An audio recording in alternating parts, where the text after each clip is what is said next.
அந்த பக்கம் போனவங்களுக்கு தெரியும், ரோட்டுக்கு நடுவில் சென்டர் மீடியன்லாம் இருக்கும். இந்த ரேஸ் நடத்தணுன்றதுக்காக சென்டர் மீடியன்லாம் ரிமூவ் பண்ணாங்கங்க. உலகத்தில் எங்கேயாவது இந்த அநியாயம் நடக்குமாங்க? இதெல்லாம் எதற்காக என்றால், பட்டத்து இளவரசரின் கேளிக்கைக்காக.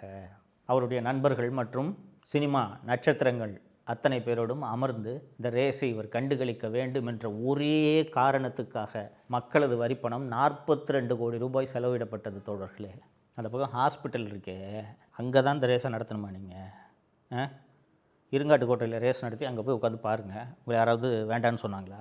எதிர்க்கட்சிகள் எல்லாம் எதுக்கே அங்கே ரேஸ் நடத்துகிறீங்கன்னு விமர்சனம் செய்தபோது, விளையாட்டை வளர்ப்பதற்காக இது செய்கிறேன் என்று சொன்னார். நீங்களும் நானும் அந்த காரை தொட்டு பார்க்க முடியுமாங்க? பல கோடி ரூபாய் இருக்குங்க ஒவ்வொரு காரும். தொட்டு பார்க்க முடியுமா? இன்னொரு உதாரணத்தை சொல்கிறேன். இதெல்லாம் எதுக்கு குறிப்பாக இந்த கார் ரேஸ் உதாரணத்தை சொன்னேன்னா, இந்த குடும்பத்துக்கு தமிழ்நாடு நமக்கு சொந்தம்னு நினப்பு இருக்குது, உறுதியாக இருக்குது. இவனுங்களுக்கு வேறு என்ன கதி? போட்டு ஆட்சியில் உட்கார வச்சிட்டாங்க, எங்கள் இஷ்டத்துக்கு எப்படி வேணாலும் நடப்போம். திருப்பி இதே மாதிரி பசப்பு வார்த்தைகளை சொல்லி திருப்பியும் ஆட்சியில் உட்காந்துட்டு இதே மாதிரி கார் ரேஸ் நடத்துவோம். என்ன பண்ண முடியும் உங்களால் என்ற ஆணவம் இந்த குடும்பத்திற்கு இருக்கிறது.